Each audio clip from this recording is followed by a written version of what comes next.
آپ اس لیے موٹے نہیں ہیں کہ آپ زیادہ کھاتے ہیں، بلکہ آپ اس لیے موٹے ہیں کہ آپ کے جسم نے انسولین کی بات سننا چھوڑ دی ہے۔ انسولین کا صحت مند لیول اس بات کی ضمانت ہے کہ آپ کا جسم مزید چربی نہ بنائے، بلکہ پہلے سے جمع شدہ چربی بھی توانائی کے لیے استعمال کرے۔ پچھلی ویڈیو میں ہم نے دیکھا کہ وزن کم نہ ہونے کی وجہ انسولین ریزسٹنس ہے۔ اب اگلا سوال یہ بنتا ہے کہ یہ ہوتی کیوں ہے؟ اس ویڈیو کو آخر تک ضرور دیکھیں، کیونکہ اس میں ایسے ٹیسٹ بھی بتاؤں گا جو انسولین ریزسٹنس کو اس وقت ظاہر کر دیتے ہیں جب آپ کا بلڈ شوگر لیول نارمل آ رہا ہوتا ہے۔ پہلے حصے میں ہم نے دیکھا کہ انسولین ایک چابی کی طرح کام کرتی ہے۔ یہ خون میں سے شوگر یعنی گلوکوز کو لے کر ہمارے جسم کے سیلز کے اندر داخل کرتی ہے، جہاں پر یہ توانائی میں تبدیل ہو جاتی ہے۔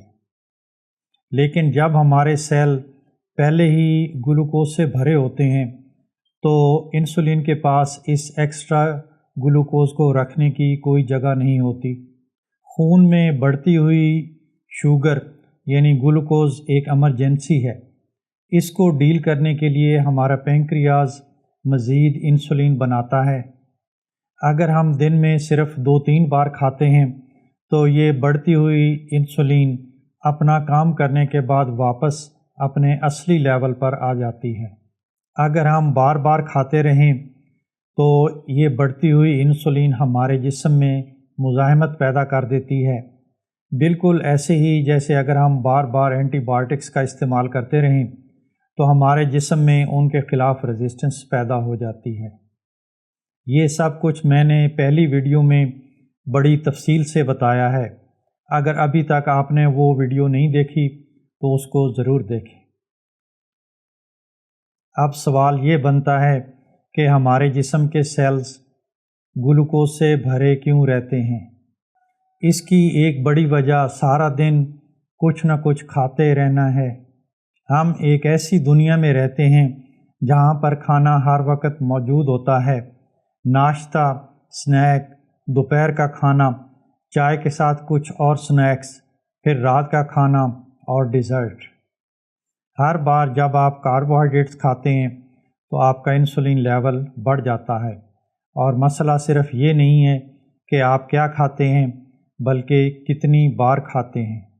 پرانے زمانے میں لوگ صرف 2-3 بار کھاتے تھے، درمیان میں لمبے وقفے ہوتے تھے، لیکن آج کل ہم 6 سے 8 بار کھاتے ہیں اور انسولین کو کبھی آرام نہیں ملتا۔ یہ بالکل ایسے ہے جیسے ہم ایک ایسی سٹریٹ سے پانی نکالنے کی ہم کوشش کر رہے ہیں جس میں مسلسل پانی اور داخل ہو رہا ہے۔ ہمارا پینکریاز خون میں شوگر لیول کو کنٹرول کرنے کے لیے بڑی محنت کر رہا ہے، لیکن ہم بار بار کھانا کھا کر اس کا کام اور مشکل کر رہے ہیں۔ انسولین ریزسٹنس کی ایک اور بڑی وجہ پروسیس شدہ کاربوہائیڈریٹس ہیں۔ ریفائنڈ کاربوہائیڈریٹس جیسے pasta, white bread, biscuit, Lay's, Kurkure اور کولڈ ڈرنکس بہت تیزی سے ہضم ہوتے ہیں۔ یہ خون میں شوگر کا طوفان لے کر آتے ہیں اور انسولین کو بار بار بڑھنے پر مجبور کرتے ہیں۔ تمام اضافی شوگر چربی میں تبدیل ہو کر یا تو ہمارے لیور پر جمع ہو جاتی ہے، جس سے ہمیں فیٹی لیور ہوتا ہے، یا ہمارے دوسرے اندرونی اعضاء اور پیٹ کے ارد گرد جمع ہوتی ہے، اور یہی چربی ہمارے خون میں ٹرائیگلیسرائڈ کے اضافے کا بھی باعث بنتی ہے۔ انسولین ریزسٹنس کی بڑی وجوہات میں سے نیند، سٹریس اور رات کو دیر سے کھانا کھانا بھی شامل ہے۔ صحت مند رہنے کے لیے 7-8 گھنٹے کی نیند ضروری ہے۔ سٹریس بھی ہماری صحت پر بہت برا اثر ڈالتا ہے۔ جدید زندگی کی مصروفیات اور ڈیڈ لائن نے ہمارے سٹریس کو بہت زیادہ بڑھا دیا ہے۔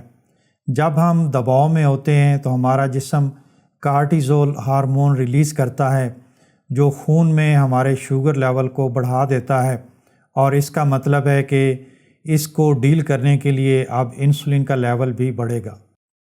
رات کے وقت ہمارا جسم اتنا انسولین سینسٹیو نہیں رہتا۔ وہی کھانا جو آپ شام 7 بجے کھاتے ہیں، اگر آپ رات 11 بجے کھائیں تو انسولین بہت زیادہ بڑھ جاتا ہے، اور یہ چیز سائنٹیفک سٹڈیز میں ثابت ہو چکی ہے۔ یہ تینوں چیزیں یعنی نیند کی کمی، سٹریس میں اضافہ اور رات کو دیر سے کھانا کھانا ہمیں آہستہ آہستہ انسولین ریزسٹنس بنا رہے ہیں۔ اگر آپ ڈائٹنگ کر کے بھی اپنا وزن کم نہیں کر پاتے تو اس کی وجہ یہ بھی ہو سکتی ہے۔ انسولین ریزسٹنس بیکٹیریا یا وائرس کی وجہ سے نہیں ہوتی، اور نہ ہی یہ کوئی الرجی ہے، بلکہ یہ ہمارے لائف سٹائل چوائسز کی وجہ سے ہوتی ہے۔ زیادہ انسولین ہمارے جسم کو چربی سٹور کرنے کے موڈ میں رکھتی ہے، جس کی وجہ سے ہمارے جسم میں جمع شدہ چربی کبھی بھی استعمال نہیں ہو پاتی۔ جیسے ہی ہمارے خون میں شوگر کی مقدار تھوڑی سی کم ہوتی ہے تو ہمیں دوبارہ بھوک لگ جاتی ہے، ہمیں پھر کھانا کھانا پڑتا ہے، اس طرح انسولین ایک بار پھر بڑھ جاتی ہے۔ یہ ایک نہ ختم ہونے والا سلسلہ یعنی ایک ویشیس سائیکل ہے۔ آپ کو کئی سالوں سے انسولین ریزسٹنس ہو سکتی ہے، لیکن آپ کا شوگر ٹیسٹ بالکل نارمل آ رہا ہوتا ہے۔ اس کی وجہ یہ ہے کہ پینکریاس زیادہ انسولین بنا کے اس معاملے کو دبانے کی کوشش کر رہا ہوتا ہے۔ آئیے دیکھتے ہیں کہ وہ کون سے ٹیسٹ ہیں جن سے آپ کو انسولین ریزسٹنس کے بارے میں بہت پہلے پتہ چل سکتا ہے۔ Fasting insulin test. Fasting sugar test کی طرح اس سے پہلے بھی آپ کو 8-10 گھنٹے بھوکا رہنا پڑتا ہے۔ آپ کا رزلٹ اگر 5 سے کم آئے تو اس کا مطلب ہے کہ آپ صحت مند ہیں، لیکن اگر آپ کا رزلٹ 8 سے اوپر آئے تو اس کا مطلب ہے کہ آپ کا جسم بہت زیادہ مشقت کر رہا ہے۔ ایک اور ٹیسٹ کا نام HOMA-IR سکور ہے۔ فاسٹنگ انسولین اور فاسٹنگ گلوکوز کی ریڈنگز لے کر اس فارمولے میں لگائی جاتی ہیں۔ اگر آپ کا سکور 2 سے کم ہے تو اس کا مطلب ہے کہ آپ صحت مند ہیں۔ اگر سکور 2.5 سے زیادہ ہو تو اس کا مطلب ہے کہ انسولین ریزسٹنس شروع ہو چکی ہے۔ انسولین ریزسٹنس کے لیے ایک اور بہت اچھا test oral glucose tolerance test with insulin ہے۔ اس ٹیسٹ کے لیے آپ کو ڈاکٹر کے کلینک میں 2-3 گھنٹے بیٹھنا پڑتا ہے، اس لیے بہت کم ڈاکٹر یہ ٹیسٹ کرتے ہیں۔ آپ کو 75 گرام گلوکوز کا لیکوڈ پینے کو دیا جاتا ہے۔ یہ پینے کے فوراً بعد ڈاکٹر آپ کی گلوکوز اور انسولین لیول دونوں چیک کرتے ہیں، پھر 1 گھنٹے بعد دوبارہ ریڈنگ لیتے ہیں، پھر 2 گھنٹوں اور بعض اوقات 3 گھنٹوں بعد بھی ریڈنگز لی جاتی ہیں۔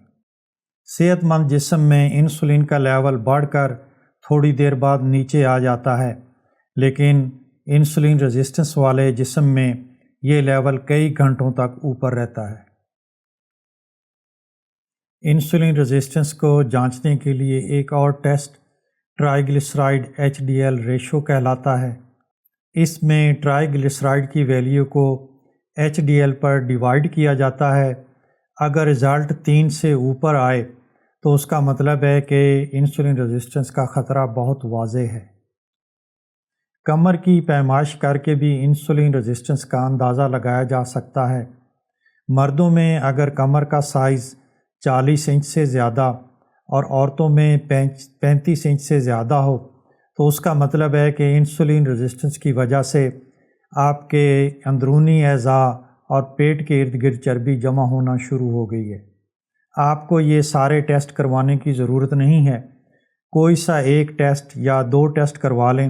ڈائبٹیز ہونے سے پہلے جب آپ کو انسولین کا پتہ چل جاتا ہے تو آپ اس کو بڑی آسانی سے کنٹرول کر سکتے ہیں، بھوک سے نہیں بلکہ انسولین کو کم کر کے، تاکہ جسم کو ریسیٹ ہونے کا موقع مل سکے۔ نیکسٹ ویڈیو میں ہم دیکھیں گے کہ انسولین ریزسٹنس کو ہم کیسے ختم کر سکتے ہیں۔ امید ہے کہ آج کی ویڈیو آپ کو پسند آئی ہوگی۔ براہ کرم اسے لائک اور شیئر کیجئے اور میرے چینل کو بھی سبسکرائب کیجئے اور بیل آئیکن دبانا نہ بھولیے تاکہ آپ اگلی ویڈیو مس نہ کریں۔ انسولین ریزسٹنس کی وجہ ہماری قسمت نہیں ہے بلکہ ہمارا طریقہ زندگی ہے۔